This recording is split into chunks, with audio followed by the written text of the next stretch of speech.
If the small bits and pieces of biochemistry are like different types of art in a museum, regulation and pathways are like the urban planning that makes the city run. Fortunately, our discussion so far has prepared us to take a deeper dive into metabolism. After all, metabolic pathways like glycolysis, gluconeogenesis, the citric acid cycle, and beta oxidation make up a tremendous amount of the details we'll eventually need to memorize in biochemistry. In your classes, you've probably had to memorize all sorts of cute mnemonics to keep track of pathways like glycolysis and the citric acid cycle. Those are great, but the problem is that you might be tested on specific steps of a pathway, but you're just as likely to get questions that require understanding the logic of the process. How something like the creation of NADH fits into the larger design of metabolism. With this in mind, we will begin with big picture questions and gradually narrow the scope to incorporate an increasing amount of detail. Doing this can be as simple as asking a few questions about a given pathway. What does this accomplish overall? What goes in and what comes out? Which are the most important steps, and why?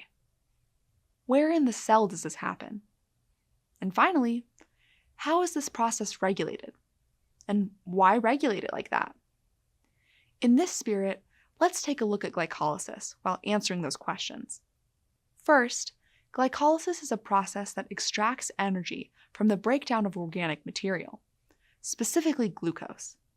Processes that break things down are called catabolic. They also release energy, which cells can store as ATP. Note that we're not being very precise yet. What's the point might seem like an extremely superficial question, but there are two main reasons why it makes sense to stop and reflect already. First, some test questions may be partially answerable based on a general sense of what a pathway does. Second, taking a moment to focus on the overall point of a process is a good reminder to bring your attention back to the big picture. Even when studying details, always focus on how the small details contribute to the ultimate end goal. This is especially the case for pathways that might be less familiar, such as the pentose phosphate pathway. If your reaction to hearing pentose phosphate pathway is, the what? Don't worry, that's exactly the point. Next, we can ask ourselves what goes in and what comes out, or in more technical terms, what's the net reaction? For glycolysis, the input is glucose, 2 NAD+, 2 ADP, and 2 inorganic phosphate groups. The output is 2 pyruvate molecules, 2 ATP, 2 NADH, 2 H2O, and 2 H+. But we're not going to stop at memorizing statements like this. We should understand what the more important reactants and products do. For instance, glucose is a carbohydrate that we break down for energy. NAD+ and NADH are the oxidized and reduced forms, respectively, of an important electron carrier. The electrons gained to obtain the NADH form can then be donated to redox reactions elsewhere in metabolism. So when you see NAD+ and NADH, think redox. If we look at the input, glucose is a 6-carbon sugar, so what happened to all those carbons? They were split into 2 molecules of pyruvate, which means each molecule of pyruvate has 3 carbons from the original glucose. Pyruvate is a 3-carbon structure that can flow into other pathways like aerobic respiration, fermentation, fatty acid synthesis, and more. Finally, ATP is the main currency of cellular energy produced from ADP and phosphate.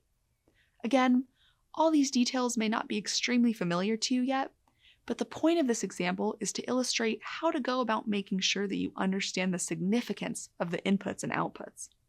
Now, let's determine which are the most important steps.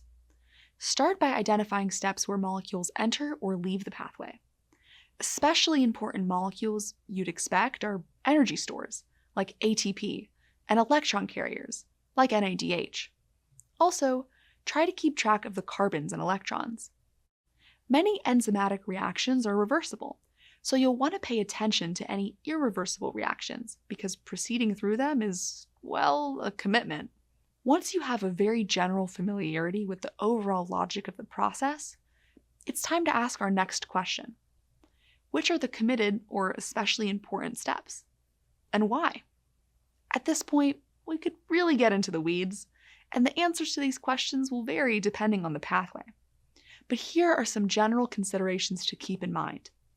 Steps that operate far from equilibrium tend to be tightly regulated. Furthermore, early steps tend to be regulated as part of negative feedback processes, in which case the downstream product of a pathway inhibits that same pathway to maintain homeostasis.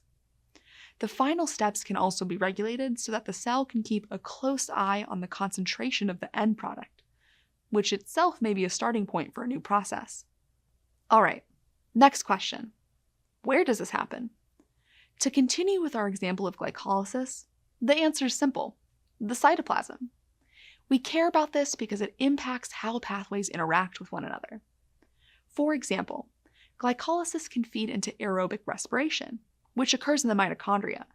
So the cell needs specialized proteins to import pyruvate and several other things from the cytosol into the mitochondria. On to our final question. How is this process regulated and why? Integrates much of what we've just learned. We may have already answered this to some extent, because regulation usually ties back to the most important steps of a pathway, but it's worth dwelling on a bit. We can even consider high-level regulatory processes outside of an individual cell. To tie this in with our previous question, one way that the hormone insulin upregulates glycolysis is by telling cells to traffic glucose transporters into the plasma membrane. This permits extracellular glucose entry into the cytoplasm, where glycolysis occurs. And with that, we're set up for our future discussions on biochemistry. The good news here is that the studying process should go more smoothly now that we've invested the time into building a scaffold for our ideas.